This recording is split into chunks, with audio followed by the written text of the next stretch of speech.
மாண்புமிகு உறுப்பினர் திருமதி பிரேமலதா விஜயகாந்த் அவர்கள்.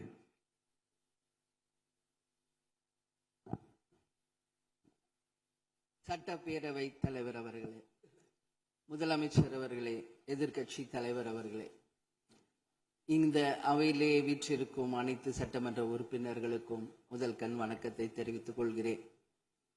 இன்றைக்கு சட்டப்பேரவையிலே பேசப்பட்ட இந்த தீர்மானம் ஒட்டுமொத்த தமிழக மக்களின் வாழ்வாதாரத்திற்கும் மிக முக்கியமான ஒரு தீர்மானம்.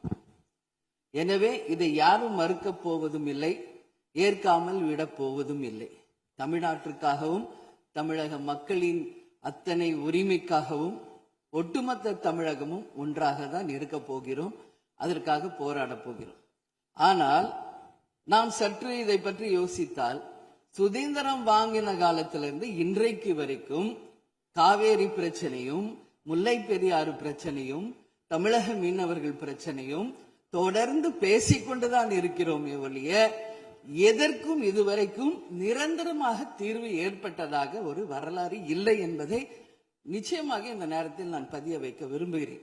இதற்கு எந்த குறிப்புகளோ படிக்க வேண்டிய அவசியம் இல்லை. இது உணர்வு, நம் மனதிலே ஆழமாக இருக்கும் நம் உணர்வை பதிய வைக்க வேண்டிய இடம் இந்த சட்டமன்றம். இந்த சட்டமன்றமே தமிழக மக்களுக்கானது. தமிழக மக்களின் வரி பணத்தில் நடத்தப்படுவதுதான் இந்த சட்டமன்ற இந்த கூட்டங்கள் எல்லாம். அப்படி இருக்கையில் தமிழக மக்களின் உரிமையை நாம் ஒவ்வொரு முறையும் நம்மை சுற்றி இருக்கின்ற மாநிலங்களிடம் போய் கேரளா, கர்நாடகா, ஆந்திரா, இன்னொரு பக்கம் மீனவர்களுக்காக ஸ்ரீலங்கா என்று தொடர்ந்து கேட்டுக்கொண்டுதான் இருக்கிறேன் ஒழிய தன்னிறைவு பெற்ற ஒரு மாநிலமாக தமிழ்நாடு என்றைக்கு வரப்போகிறது என்பதை தான் நான் இந்த நேரத்தில் சிந்திக்கிறேன். ஏன்னா நம்மை சுற்றி இருக்கின்ற நமது தலைவர்கள் எல்லாருமே இந்த பிரச்சனைக்காக, அம்மையார் புரட்சி தலைவர் ஜெயலலிதா அவர்கள் காவேரிக்காக உண்ணாவிரதம் இருந்தாங்க, முதலமைச்சராக இருந்து. கலைஞர் அவர்கள் இதற்காக பல போராட்டங்கள் நடத்தினார். அண்ணன் ஸ்டாலின் அவர்கள் பல தீர்மானங்களை நிறைவேற்றி இருக்கிறார்கள். அது மட்டும் இல்லை, இதுவரைக்கும் முதல்வராக இருந்த அத்தனை பேருமே இதற்காக நாம பேசி இருக்கிறோம், போராடுகிறோம், சட்ட ரீதியாக நாம் அதற்கான தீர்வுகளை காண்கிறோம். அது மட்டும் இல்லை, காவிரி மேலாண்மை ஆணையம் ஒரு தீர்ப்பு சொல்றாங்க, உச்ச நீதிமன்றம் ஒரு தீர்ப்பு சொல்றாங்க. எதுவும் பேசியும் இதுவரைக்கும் தீர்வு இல்லை. இப்பொழுது முதல்வராக பதவியேற்றிருக்கும் சிவகுமார் அவர்கள் சொல்றாரு, நாங்க பேச தயாராக இருக்கிறோம் என்று. நமது முதல்வரும் சிவகுமார் அவர்களும், நான் என்ன சொல்றேன், இது எல்லாரும் மக்களுடைய, இப்போ இந்த அவை இது முக்கியமான சட்டமன்றம். இங்க வந்தவொன்னு எல்லாருக்கும் என்ன கொடுக்கறாங்க? தண்ணி தான் கொடுக்கறாங்க. அப்போ ஒவ்வொரு மனிதருக்கும் தண்ணி தான் முக்கியம். இன்னைக்கு காவேரி தாயின்னு தான் நம்ம சொல்றோம்.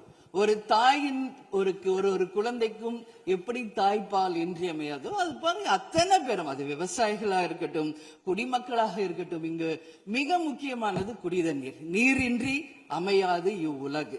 அதனால முதல்வர் அவர்களே, உங்களை நான் கேட்டுக்கிறது, எப்படி மின்மிகை மாநிலமாக தமிழகத்தை உருவாக்கணுமோ அது மாதிரி மின்மிகை நீர் மேலாண்மையை நாம் நிச்சயம் உருவாக்க வேண்டும் என்று கேட்டுக்கொள்கிறேன். மழை நமக்கு ஒரு கொடை, கடவுள் கொடுத்தது. அதற்கு இனி வர இருக்கும் மழை காலத்திற்கு முன் அதற்கான தீர்வுகளை நாம் ஏற்படுத்தி எங்கெல்லாம் தமிழ்நாட்டின் நதிகளை இணைக்க வேண்டும். சும்மா நம்ம போய் பக்கத்து ஸ்டேட்டுக்கிட்டே தண்ணி கொடுங்க, டேம் கட்டாதீங்க கேட்டுக்கிட்டே தான் இருக்கோம், எதுவுமே நடக்கல.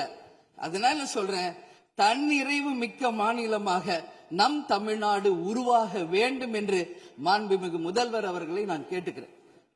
தமிழ்நாட்டில் இருக்கிற நதிகளை நாம் இணைப்போம், எல்லா இடத்துலையும் தூர்வாருவோம். வரப்போகும் மழைக்காலத்திற்குள்ள அந்த நீரை எப்படி சேமிக்க வேண்டும் என்பதை நாம முடிவு செய்யணும். வீணாக கடல்ல போய் நீர் கலக்கிறத தடுத்தாலே தமிழ்நாடு மின்மிகை நீர் மேலாண்மை நிச்சயம் வரும் என்பதை தெரிவிச்சுக்கிறேன். இதுல யாருக்கும் எந்த மாற்று கருத்தும் இருக்காது. தமிழ்நாடின் உரிமை என்றைக்கும் நாம் விட்டுத்தர முடியாது. முன்னொரு காலம் புரட்சி கலைஞர் கேப்டன் எதிர்கட்சி தலைவராக இருந்தபோது தமிழகத்தின் பிரச்சனைக்காக அனைத்து கட்சியும் ஒன்று திரட்டி டெல்லிக்கு சென்று பிரதமரை சந்தித்து தமிழக மக்கள் சார்பாக கோரிக்கை வைத்தார். அதுபோல் தேவைப்பட்டால் அனைத்து கட்சியையும் நீங்கள் ஒன்றாக அழைத்து சென்று தமிழக மக்களின் உரிமையை நிலையாக உறுதியாக நீங்கள் நிலைநாட்ட வேண்டும் என்பதை நான் கேட்டுக்கொள்கிறேன்.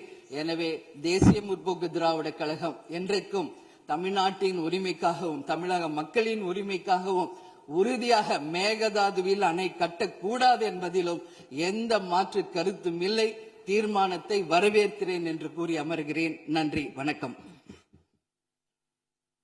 மாண்புமிகு உறுப்பினர் முனைவர் MH ஜவஹருல்லா அவர்கள். அவை முன்னவர்.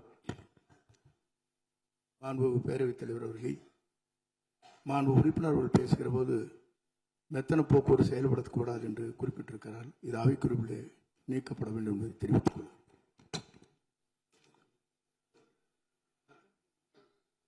மாண்புமிகு பேரவைத் தலைவர் அவர்களே, கர்நாடகம் காவேரிக்கு குறுக்கே மேகதாத்து பகுதியிலே ஒரு அணை கட்ட முயற்சி இருக்கின்றது. அதை கண்டித்து தமிழ்நாட்டு மக்களினுடைய உணர்வுகளை பிரதிபலிக்கக்கூடிய வகையில் மாண்புமிகு முதலமைச்சர் அவர்கள் முன்மொழிந்துள்ள தீர்மானத்தை மனிதநேய மக்கள் கட்சியின் சார்பாக வரவேற்கின்றேன்.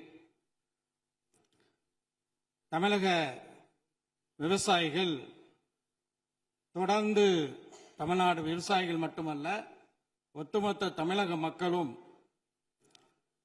காவேரிக்கு குறுக்கே மேகதாத்துவில் அணை கட்டுவதை எதிர்க்கக்கூடிய நிலையில் நமது அண்டை மாநிலமான கர்நாடகத்தின் முதலமைச்சர் தனது சுயலாபத்திற்காக காவேரி நடுவர் மன்ற இறுதி தீர்ப்புக்கு முரணாக உச்சநீதிமன்றத்தை அவமதிக்கும் வகையில் இந்த அணையை கட்ட முயற்சிக்கிறார். காவேரி நடுவர் மன்ற இறுதி தீர்ப்பு முழுமையாக ஒன்றிய அரசின் அரசிதழில் வெளியிட்டு அரசாணைகள் பிறப்பிக்கப்பட்டுள்ளன. இதனை பின்பற்றி காவேரி மேலாண்மை ஆணையம் உச்சநீதிமன்றத்தின் நேரடி கட்டுப்பாட்டில் தன்னாட்சி கொண்ட அதிகாரம் கொண்ட அமைப்பாக செயல்பட்டு வருகிறது. ஏற்கனவே மேகதாத்து வரைவு திட்ட அறிக்கையை காவேரி மேலாண்மை ஆணையம் நிராகரித்துள்ளது என்பதையும் நாம் கவனத்தில் கொள்ள வேண்டும். இந்த நிலையில உச்சநீதிமன்றத்தில் வரைவு திட்ட அறிக்கை தயார் செய்ய கொடுத்த வரைவு திட்ட அறிக்கையை தயார் செய்வதற்கு கொடுத்த அனுமதிக்கு தடை விதிக்க வேண்டும் என ஏற்கனவே தமிழ்நாடு அரசாங்கத்தின் சார்பாக சென்ற திராவிட மாடல் ஆட்சியில 2025 நவம்பர் 13 தொடுக்கப்பட்ட அந்த வழக்கை உச்சநீதிமன்றம் தள்ளுபடி செய்துவிட்டது.